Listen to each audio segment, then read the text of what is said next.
തൃശൂർ പാലപ്പിള്ളിയിൽ ജനവാസ മേഖലയിൽ തുടർച്ചയായി തമ്പടിച്ച് കാട്ടാനക്കൂട്ടം. ഇന്ന് വിവിധയിടങ്ങളിലായി 37ഓളം കാട്ടാനകളാണ് ജനവാസ മേഖലയിൽ ഇറങ്ങിയത്. അതേസമയം അതിരപ്പള്ളിയിൽ അവശനിലയിൽ കണ്ട കാട്ടാന ആരോഗ്യം വീണ്ടെടുത്തു.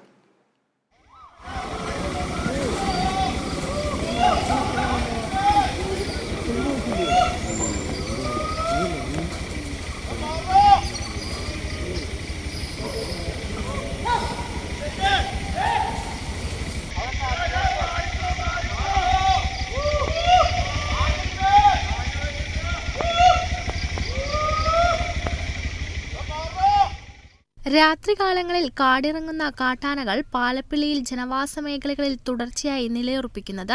ഇന്ന് 3 കൂട്ടങ്ങളായാണ് കാട്ടാനകൾ ജനവാസ മേഖലയിൽ തമ്പടിച്ചത്. എസ്റ്റേറ്റിൽ തമ്പടിച്ച ഒരു കാട്ടാനക്കൂട്ടം 7 മണിയോടെ റോഡ് മുറിച്ചു കടന്നു. ഈ സമയം റോഡിനപ്പുറത്തെ തോട്ടത്തിൽ തൊഴിലാളികൾ പണിയെടുക്കുന്നുണ്ടായിരുന്നു.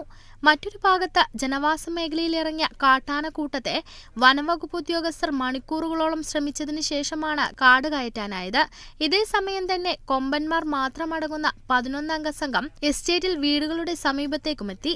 സാധാരണ ഈ മേഖലയിൽ കാണാത്ത കാട്ടാന കൂട്ടമാണിതെന്നാണ് നാട്ടുകാർ പറയുന്നത്. ഈ സംഘത്തെയും വനംവകുപ്പ് കാട് കയറ്റി. കഴിഞ്ഞ 2 മാസത്തിനിടയിൽ 2 തൊഴിലാളികൾക്കാണ് പാലപ്പിള്ളിയിൽ കാട്ടാനാക്രമണത്തിൽ പരിക്കേറ്റത്.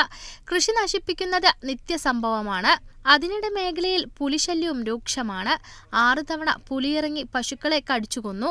അതേസമയം ആതിരപ്പള്ളി വെറ്റിലപ്പാറയിൽ അവശനിലയിൽ കണ്ടെത്തിയ കാട്ടാന ആരോഗ്യം വീണ്ടെടുത്തു. പൂർണ്ണ ആരോഗ്യം വീണ്ടെടുത്ത ഒറ്റയാൻ തീറ്റയെടുത്തു തുടങ്ങിയതായി വനംവകുപ്പ് അറിയിച്ചു.